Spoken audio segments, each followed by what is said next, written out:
เครื่องรางล้านนาทั้งหมดชิ้นที่ได้รับการยอมรับและยกย่องว่ามีอานุภาพสูงสุดในทางคงกระพันชาตรีนั่นก็คือเขี้ยวหมูป่าโดยเฉพาะสิ่งที่มีมูลค่าและหาได้ยากยิ่งที่เรียกกันว่าเขี้ยวหมูตันนั่นเองหลายคนอาจตั้งคำถามว่าในป่านั้นมีสัตว์ดุร้ายมากมายแต่ทำไมคนโบราณจึงเลือกเจาะจงนำเขี้ยวของหมูป่ามาเป็นของขลังคำตอบของเรื่องนี้ก็ซ่อนอยู่ในรากฐานของความเชื่อในเรื่องของทนสิทธิ์หรือวัตถุที่มีพลังวิเศษในตัวเองตามธรรมชาติโดยไม่ต้องผ่านพิธีปลุกเสกในทางธรรมชาติวิทยาแล้วหมูป่าทั่วไปจะมีเขี้ยวที่กลวงด้านในเพื่อเป็นที่อยู่ของเส้นประสาทแต่ในหมูป่าโทนหรือหมูจ่าฝูงบางตัวที่เปี่ยมด้วยบารมีธรรมชาติจะสร้างความอัศจรรย์ให้เกิดความผิดปกตินี้ขึ้นก็คือเขี้ยวภายในจะงอกจนตันสนิทไม่มีรูแกนกลางส่งผลให้หมูตัวนั้นไม่มีความรู้สึกเจ็บปวดที่เขี้ยวเลยมันจึงสามารถใช้เขี้ยวพุ่งชนหินผ่าต้นไม้หรือต่อสู้กับศัตรูได้อย่างรุนแรงโดยที่เขี้ยวไม่หักพรานป่าโบราณ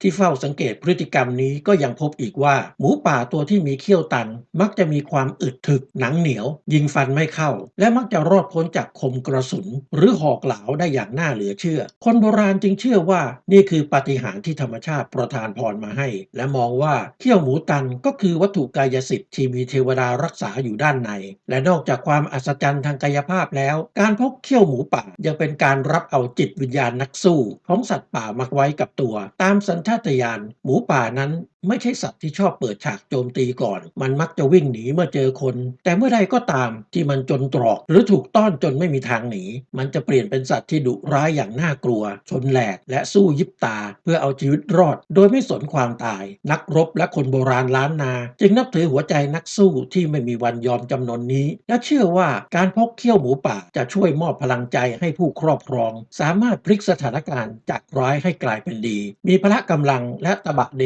ชาในการเอาชนะอุปสรรคที่ยากลำบากในชีวิตได้และด้วยเหตุนี้คุณวิเศษของเขี้ยวหมูป่าในความเชื่อล้านนาจึงไม่ได้จำกัดอยู่แค่เรื่องใดเรื่องหนึ่งแต่ครอบคลุมถึง3ด้านที่สำคัญนั่นก็คืออย่างแรกมีความเป็นมหาอุดและคงกระพันชาตรีป้องกันภัยจากของมีคมและอุบัติภัยทั้งปวงด้านที่2ก็คือมหาอำนาจและการขุนใสด้วยพลังของสัตว์ป่าที่ดุร้ายจึงช่วยข่มขวัญศัตรูและป้องกันพูดผีปีศาจยามเดินทางไกลและสุดท้ายก็คือด้านของเมตตามหานิยมและการทำมาหากินเนื่องจากหมูป่านั้นเป็นสัตว์ที่ใช้เขี้ยวคุ้ยเขี่ยอาหารเก่งมากคนโบราณจึงเชื่อว่าเครื่องรางชิ้นนี้จะช่วยให้ผู้พกพาทำมาค้าขึ้นหาเงินหาทองเก่งและไม่อดอยาก